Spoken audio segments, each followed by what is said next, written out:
Penyebaran virus corona memang sudah terjadi, tapi bukan berarti kita harus pasrah dan berdiam diri.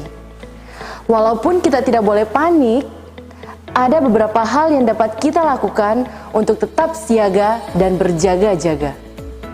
Penyebaran virus corona dapat kita hentikan. Selain menjaga kesehatan, ada beberapa hal penting yang dapat kita jaga. Ini dia 4 hal yang perlu kita jaga dalam penyebaran virus corona. Yang pertama adalah mencuci tangan. Mencuci tangan menggunakan air yang mengalir dan menggunakan sabun pencuci tangan. Dan jangan lupa membawa hand sanitizer. Yang kedua, menggunakan masker. Penggunaan masker dapat mencegah Anda tertular dari penyebaran virus corona. Jadi, setiap Anda bepergian keluar rumah, jangan lupa gunakan masker. Yang ketiga, jaga jarak.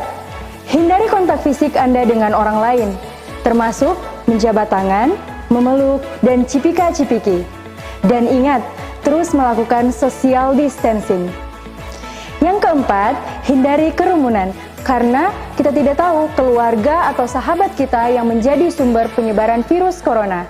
Jadi, daripada ngumpul-ngumpul, mending di rumah aja. Nauti, yang terpenting dan tidak boleh terlewatkan Adalah kita harus tetap berdoa dan percaya bahwa Tuhan dapat segera mengeluarkan kita dari wabah virus corona ini. Kuat iman, kuat imun.